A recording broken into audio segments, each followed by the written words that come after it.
My name is Adeline Marsh. I'm 31 years old. When I was 25, my mother stood at a podium in front of 180 people at my sister's baby shower. A baby shower, not even a wedding. Just an afternoon in a rented event hall with pink balloons and a fondue fountain. And she tapped the microphone twice to get the room's attention and said, "Some daughters make you proud from the very beginning, and some daughters make you grateful you had a second one." The room went quiet for exactly 2 seconds, and then people laughed, because my mother had a way of delivering things that made cruelty sound like a punchline. My sister laughed the loudest. My brother-in-law raised his champagne glass. I was standing near the gift table holding a plate of strawberries I hadn't touched, and I set the plate down, walked to the coat room, got my jacket, and drove home. I didn't go back for 5 years. What they didn't know was that those 5 years would be the ones that actually made me. They didn't know about my promotion, my savings account, the apartment I'd found in Portland with the bay window I'd always wanted, and no one to tell me I didn't deserve it. They didn't know I'd finally stopped shrinking myself to fit into rooms where I was never going to be chosen anyway. What they also didn't know, what I didn't know either, not for a long time, was that my sister had been quietly unraveling since the year after that baby shower, and that when she finally hit bottom, I would be the only person she called. Let me go back. The Marsh family, 4-bedroom colonial in Naperville, Illinois, hardwood floors my mother refinished herself and mentioned at least twice a year. My father, a regional sales director. My mother, a dental hygienist who treated her social calendar like a second job. 2 daughters, from the outside, the kind of family you'd see at the 4th of July parade and think, good people. From the inside, a scoreboard. My sister Celeste was born in 1987. I came along in 1991, 4 years later, same house, entirely different orbit. Celeste was the one who got things right. Varsity cheerleading. Homecoming court. A boyfriend my parents approved of by junior year. She went to the University of Illinois, graduated in 4 years, married her college boyfriend Owen in a ceremony at a vineyard in Geneva, where my mother cried both times she gave a toast. I was 21 at that wedding, a junior at a small state school 2 hours away, studying education, which my mother described to relatives as teaching, it's stable. She said it the way you'd say, well, she tried. The space between Celeste and me wasn't just achievement, it was the texture of daily life. Growing up, I counted things, the way you do when the feelings are too large and the numbers feel safer. How many times my mother asked Celeste what she wanted for her birthday versus asking me. Celeste, every year. Me, twice, total, that I could remember, both times before I turned 10. How many times my mother introduced Celeste at a party versus introduced me. I tracked it once at a family reunion. Celeste, 14 times. Me, 4, and twice she got my name wrong on the first try. How many times she walked into my room versus Celeste's on any given weekend. I kept tally marks in a notebook I hid inside a textbook cover. The count wasn't close. The baby shower was just the clearest version of something that had always been true. Celeste was pregnant with her first child. My parents had rented the Hartwell event space in downtown Naperville, 140 a head. My mother told everyone who'd listen.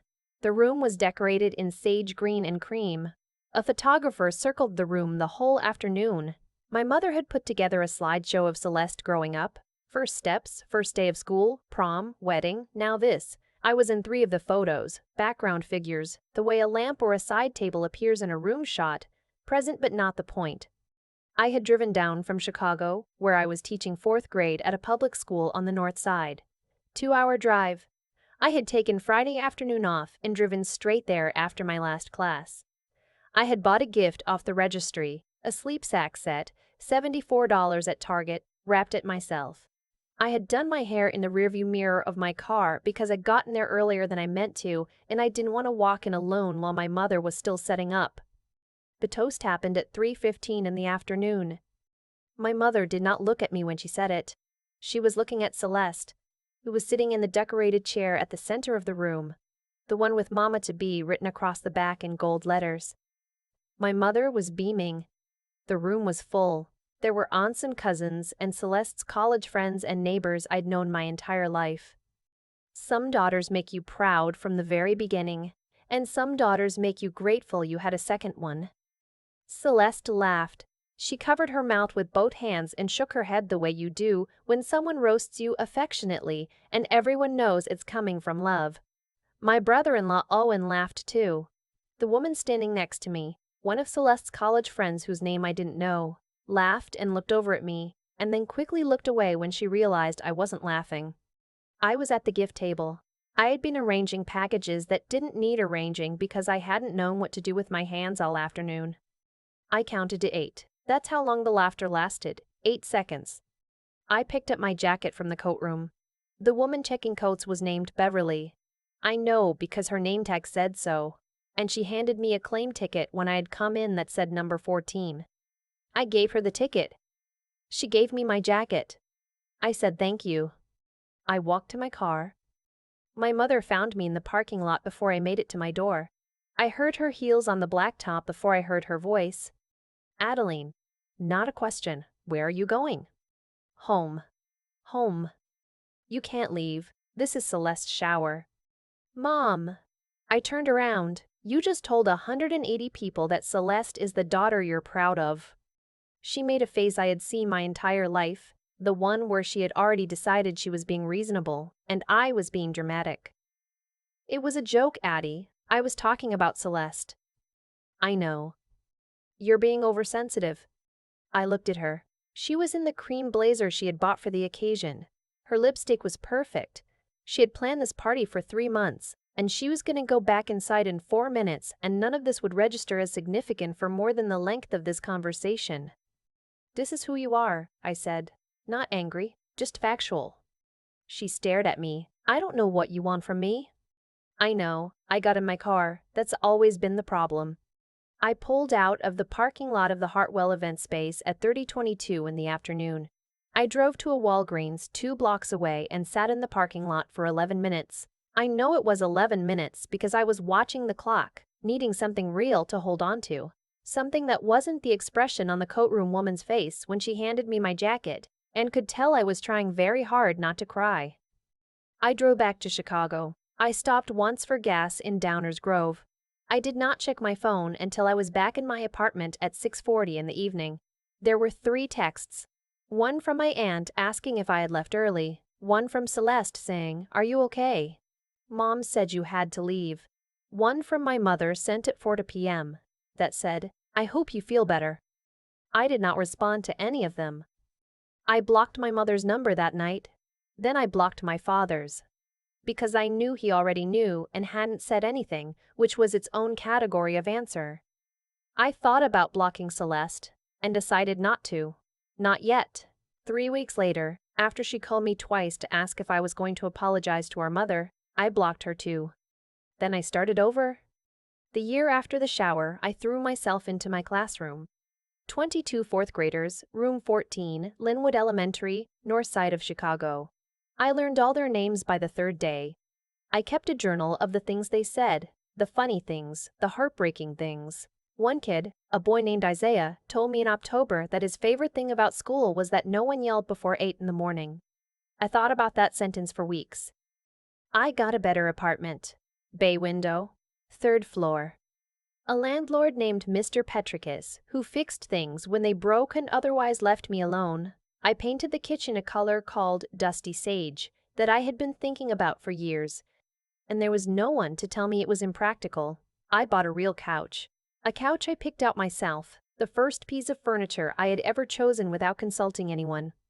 I started therapy with a woman named Dr. Feld. Wednesdays at noon, my lunch break. $45 a session with my school insurance. First session, she asked me what had brought me in. I told her about the baby shower. She listened the way good listeners do, without nodding too much or making sounds at the pauses. "What did you want to happen instead?" she asked. I had to think about it. I wanted to be the kind of person it didn't have to happen to. Meaning? Meaning I wanted to be Celeste. She wrote something down. That was the beginning of actually knowing why I was always so tired. The years after that were good in a way I had to learn how to recognize. Good wasn't loud. Good was waking up on Saturday morning with nowhere I was supposed to be and no one I was supposed to perform for. Good was grading papers at the kitchen table with the window open and music playing and not wondering if someone was going to walk in and tell me I was doing it wrong. Good was a running group I joined in 2021 with women who had known me less than a year and already seemed to like me better than my own family had in 3 decades. I made a close friend named Gwen, who taught second grade down the hall and had the same dark humor about parent-teacher conferences and the same habit of bringing too much food to every shared lunch because it was the way we both showed care. I dated a man named Zach for almost a year, a landscape architect, patient and attentive in a way that was initially confusing because it looked so different from what I'd grown up watching. He moved to Denver for a job in the fall of 2022. We ended it cleanly, no bitterness, just geography. He had left behind the habit of actually saying what I meant out loud instead of editing myself before the words arrived. By 2023, I was okay. More than okay. I had a classroom of kids who ran to show me things. I had Gwen. I had Dr. Feld on Wednesdays. I had my bay window in my sage kitchen. I had gone long enough without thinking about my mother that her voice in my memory had gotten quieter, the way a song fades out at the end, rather than stopping abruptly. I thought I was done. Then, on a Tuesday evening in February 2024, while I was eating leftover soup and watching nothing in particular on television, my phone buzzed with an unknown number. Area code 630, Naperville. I almost didn't open it. I thought it was a robocall that had gotten through. I opened it. 4 words. It's me. Call me. I sat with it for 6 minutes. Then I typed back, "Who is this?" The response came in under a minute. "It's Owen, Celeste's Owen. I'm sorry to contact you this way. I didn't have another number. Please call me when you can. It's about Celeste." I called him immediately. Owen was not someone I had ever known well. He was pleasant, the kind of man who was very good at being present at gatherings without ever revealing much about himself.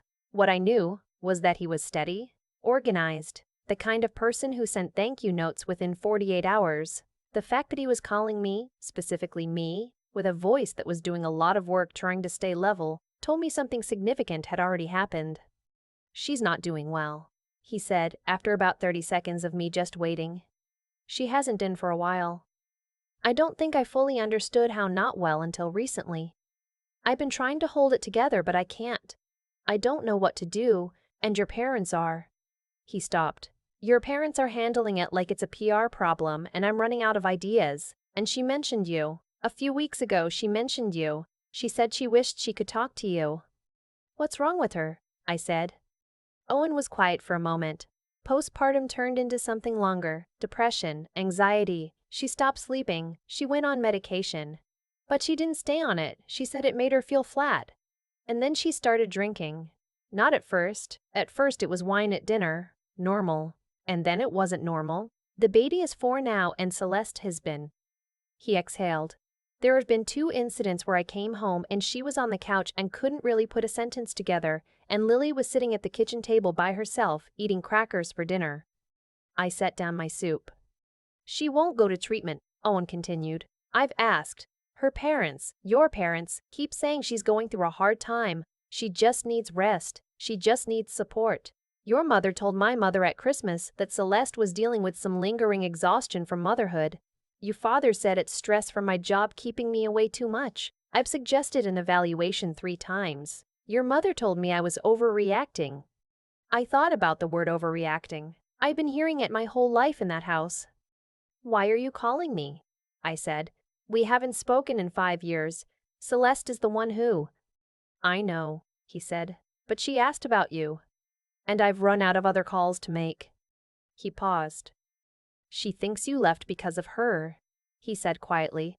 "She said you stopped talking to the whole family because she always got more attention and you were jealous, and that's what she's been told and what she believes." That landed in a specific way. "Who told her that?" Owen said nothing. He didn't need to. I thanked him. I hung up. I sat on my couch with the television still on in the background and let myself understand what had just happened. My mother had built a story. In that story, I was the jealous younger sister who had walked out of a family that loved her and refused to come back. And that was the story my sister had been living with, the story she'd been telling herself about why her sister wasn't there. While she was falling apart, while she was sitting on the couch at 2 in the afternoon and her 4-year-old was eating crackers alone in the kitchen. I called Dr. Feld's line and left a message. She called me back in 20 minutes and we talked for 45. At the end, she asked the same question she always asked when I was standing at an edge. What does this ask of you? And is that something you can give without losing yourself? I was quiet for a long time. I think I can go, I said finally. I think I have to go.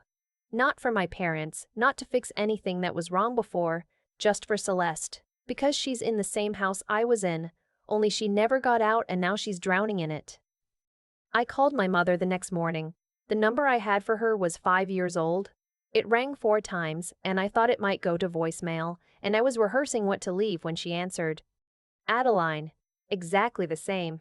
Careful, measured, a millimeter of warmth on top of 6 inches of management. I heard about Celeste, I said. A half-beat of silence. Who told you? That's not important. Tell me what's actually going on. What followed was 17 minutes of the version she had assembled. Celeste was tired, postpartum was complicated. She was getting some support. Owen was wonderful, but maybe not quite understanding the pressure Celeste was under. It was a hard season. These things took time. I interrupted twice. The second time I said, Mom, is Celeste drinking every day? Silence. Most days, she finally said. Not, yes, most days. Has anyone suggested she talk to someone? A psychiatrist, not just a therapist? We don't want to make her feel like there's something wrong with her. There is something wrong with her. She needs help, not management. You managing the story is the reason she's still in it. Her voice went careful. I don't think you have the full picture. I have enough of it. I kept my voice even. The way Dr. Feld had helped me keep it even, not cold, not performative, just clear. Tell me something. When Celeste asks about me, does she? Does she ever ask where I am? Why we don't talk? Silence. Mom. Too all. She knows you needed space. We told her you had a hard time with some family things and needed to step back. You told her it was my choice. We simplified it. I sat with that word for a moment. Simplified. Did she ever try to reach me directly? In the first year? After the shower? The silence was a different texture this time. She wrote you a letter, my mother said. A real one. On paper. She was going to mail it and she left it on the kitchen counter at our house one Sunday when she came for brunch and I saw it before she mailed it. I thought it would make things worse. I thought if you didn't respond it would hurt her more than not sending it. So I didn't mail it. I put the phone against my chest and breathed. She had written me a letter. A real one. On paper. And my mother had held onto it and let my sister believe the silence was my answer. I brought the phone back up. Here's what I need you to do. I'm going to come to Naperville this weekend. I'm going to see Celeste. You're going to tell me where that letter is, and if you still have it, you're going to give it to me. And you are going to get out of the way of what happens next, including treatment, if she's willing to go, including any program I find. And you are going to help pay for it without conditions. That's not a conversation. That's what happens now. My mother was quiet for a long time. Then, we're her parents. I know, and you stood in front of 180 people and announced that I was the daughter you were grateful came second, and then you told Celeste the silence was mine, so right now you don't get to use "we're her parents" as standing. Have your card ready. I'll let you know what I need. I booked a train for Friday evening. Chicago to Naperville, 42 minutes, 8:75 on Metra. I packed for one night and did not plan to stay longer. I texted Gwen that I was going home for the weekend and why, in broad terms. She texted back, "Be careful, you don't have to fix everything, just go be her sister." I stopped at my parents' house first, not because I wanted to, but because I needed to see them in person before I saw Celeste. 318. Glenwood Court.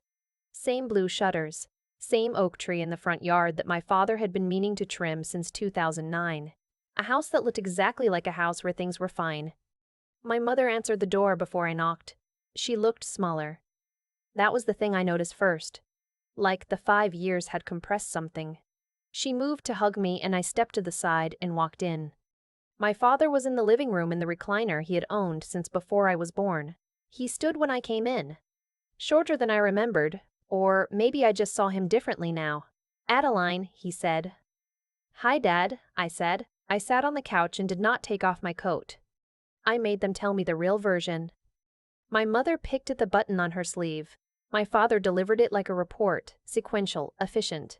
Not much room for feeling inside it. The drinking had started slowly, 2021, they thought. The baby had been hard.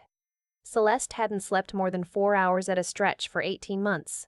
They thought wine was her way of unwinding. They hadn't realized until last summer. My mother had driven over for Lily's birthday and found Celeste asleep on the bathroom floor at 2 in the afternoon. Owen had taken Lily to the party alone. Told people Celeste had a migraine. You've known since at least last summer, I said. We were trying to help her. You were trying to keep it quiet. Owen says he's brought up treatment 3 times. My father's jaw moved. Owen overcomplicates things. Owen is the person who called me because you two have run out of ideas. He is the only person in this situation who is actually looking at what's in front of him. Neither of them said anything. I want to ask you something, I said, and I want you to actually hear it without defending it, just hear it. They sat. At Celeste's baby shower, the toast, do you remember what you said? My mother looked at the carpet. You said that some daughters make you proud from the beginning, and some make you grateful you had a second one. You said it into a microphone in front of 180 people. I was standing 6 feet away. And when I left, you came out to the parking lot and told me I was oversensitive. And then you went back in and finished the party. My voice didn't shake.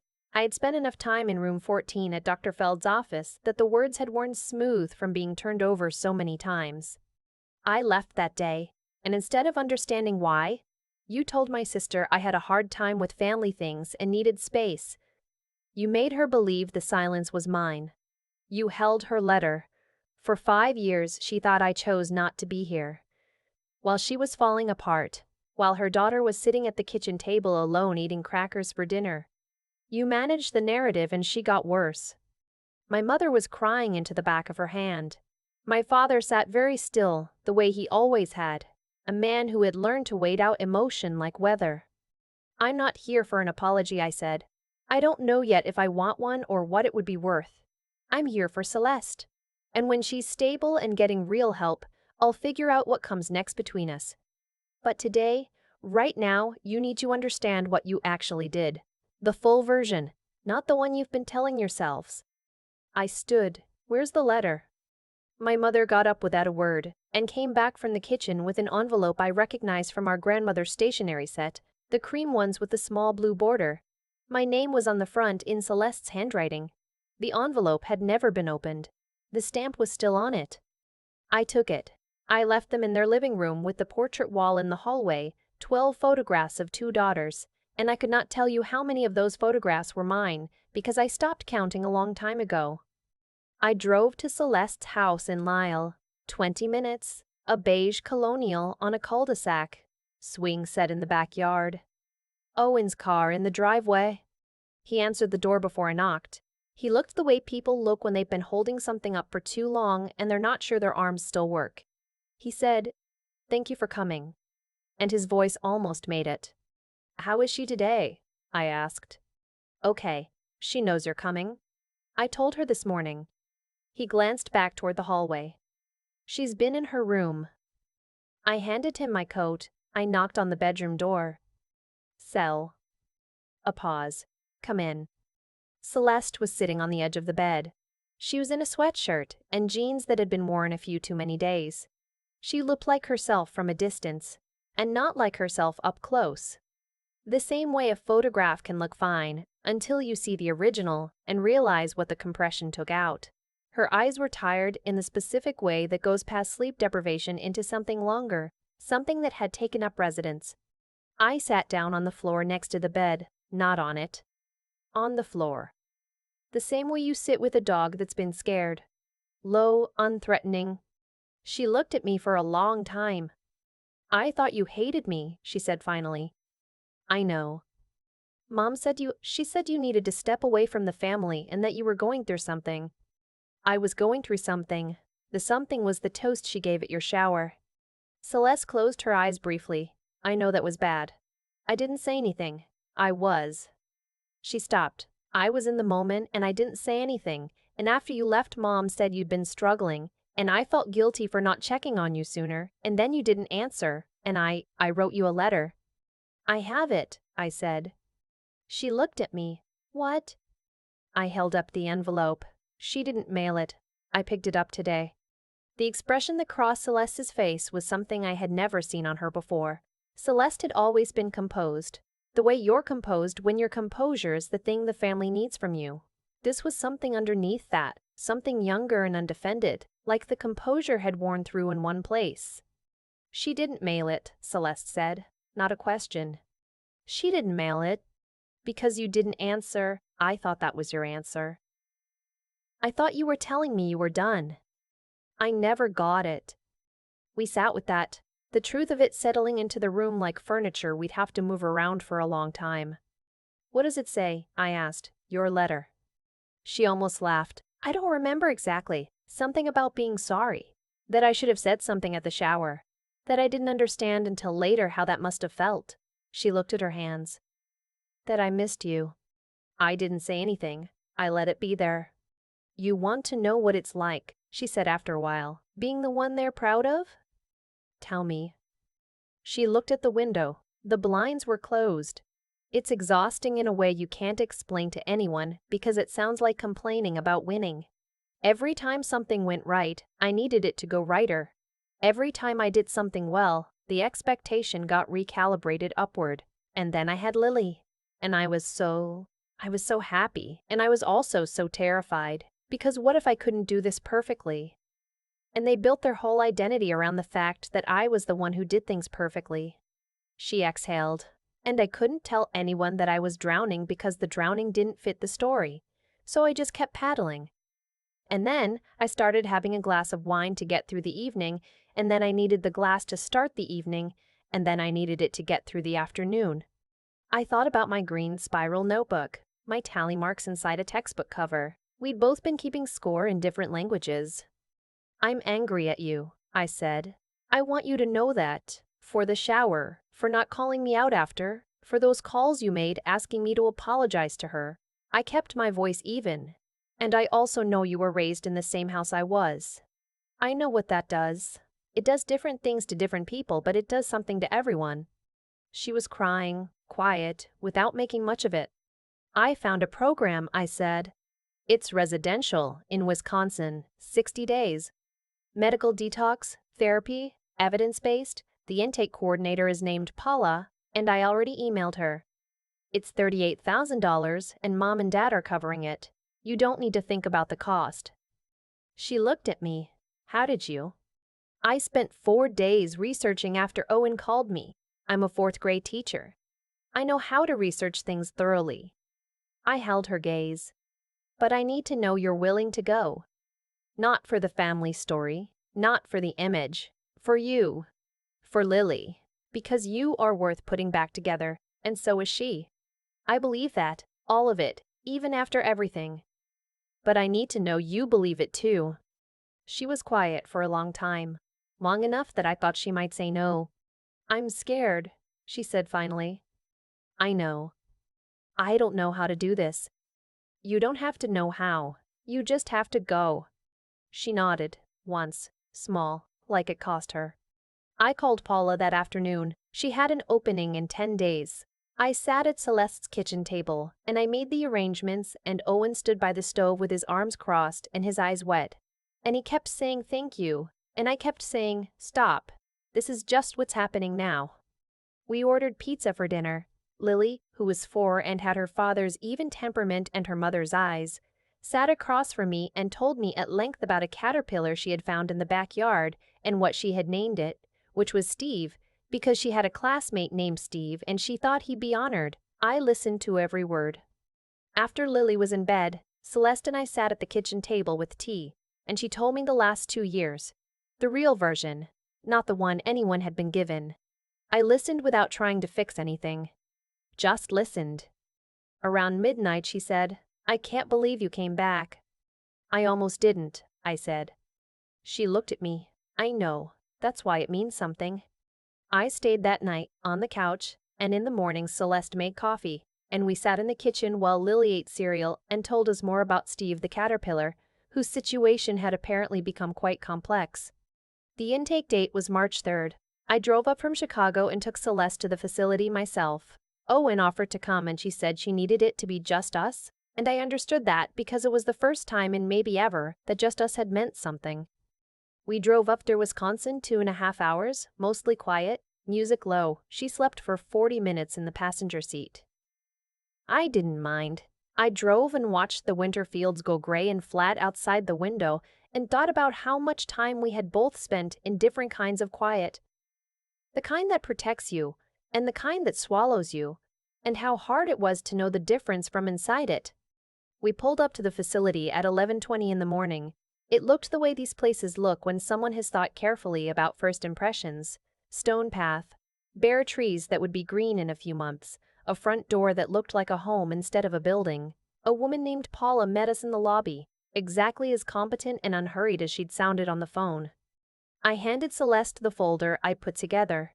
Intake paperwork, insurance information, a list of things she could call about, my number on a card I'd written out by hand. She took it and held it against her chest for a second. "You made a folder," she said. "I'm a teacher," I said. "I make folders."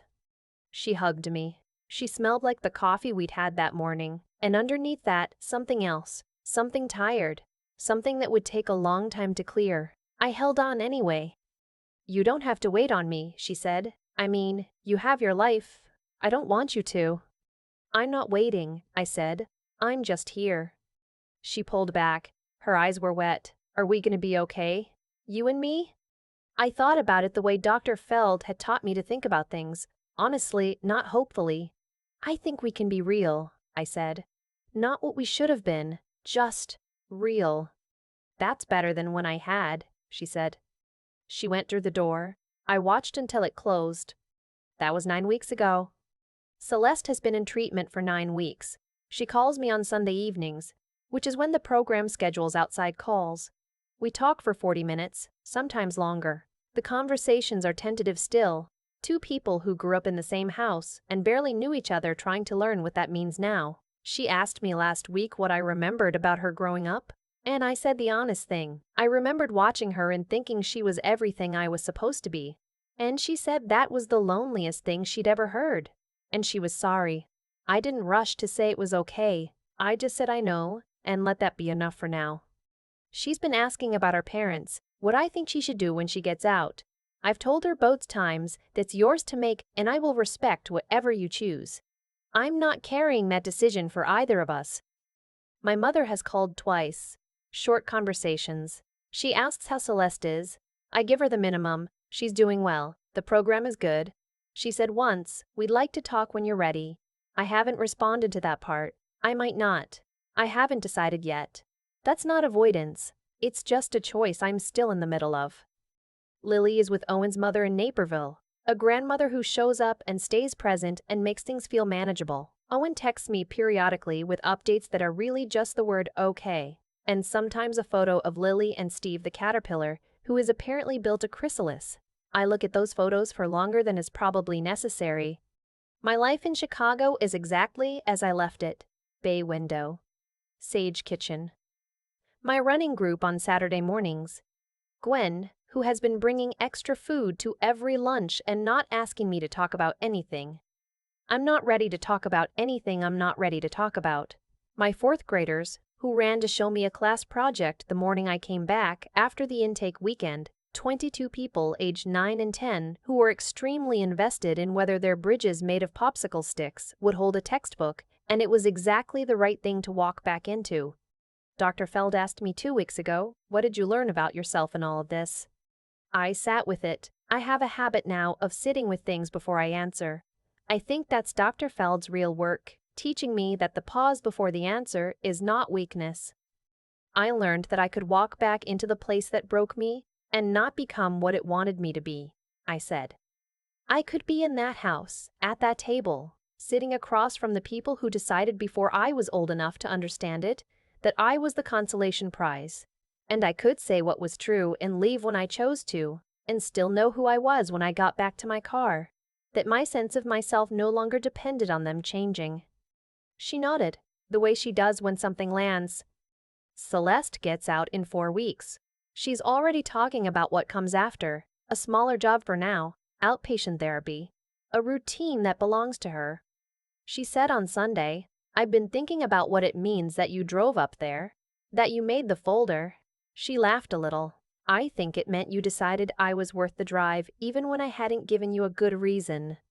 I said, "I decided you were in the same river I was, different part of it but the same current." She was quiet for a moment. "I want to learn how to be your sister." "For real?" "I don't think I actually know how." "Neither do I," I said. "Let's figure it out slowly." People ask me sometimes, Dr. Feld, Gwen, myself at 2 in the morning, whether I did the right thing, whether going back meant forgiving or forgetting, or somehow ratifying what was said into a microphone in an event hall in Naperville on a Saturday afternoon 6 years ago. It didn't mean any of those things. I went back because my sister was drowning in a current our family had built, and I was the only one willing to offer something real. Not a managed story, not a strategic silence, something real. I did not go home. I went to find someone who had been living in the same house as me, learning the same lesson from the opposite angle, and I gave her the folder and drove home to Chicago, to my bay window and my sage kitchen and the life I had built completely on my own while they were busy being proud of someone else. My name is Adeline Marsh. I'm 31 years old. I was the daughter at the end of the table, the afterthought, the one my mother thought of as the footnote to the real story she was telling about someone else. I am not a footnote. I never was. I just had to drive 42 minutes on a commuter train to start believing it, and then 9 weeks of Sunday phone calls to know it in the place where it actually counts. If you are someone else's footnote right now, the wrong end of the table daughter, the one they didn't know what to do with, the one whose folder no one thought to make, I want you to hear this. The story they told about you is not the story of you. You are allowed to write your own. You already are. You just don't know it yet.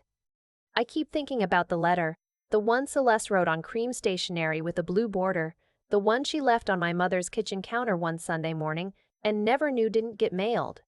She spent 5 years believing my silence was my answer.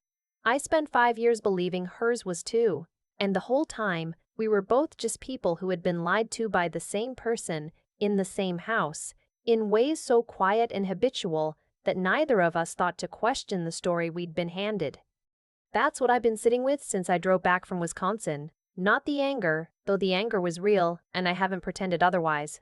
Not the sadness, though there was plenty of that too, parked in a Walgreens lot at 3:30 in the afternoon counting minutes on a dashboard clock.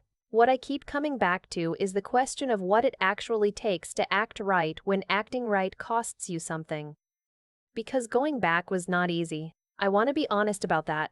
There was a version of me, a very reasonable version, that could have read Owen's text and decided I had already done my work, already built my life, already earned the right to stay in Chicago with my bay window and my sage kitchen and the piece I had assembled from scratch. That version of me would not have been wrong, exactly, but she would have been smaller than I knew I could be. What made me go back wasn't forgiveness. I want to be clear about that too, because I think people confuse those things. I went back because I understood, by then, the difference between a decision that comes from fear and a decision that comes from clarity. Therapy did that, not because Dr. Querity. Therapy did that, not because Dr. Feld fixed me, but because she kept asking me questions until I could hear my own answers without flinching.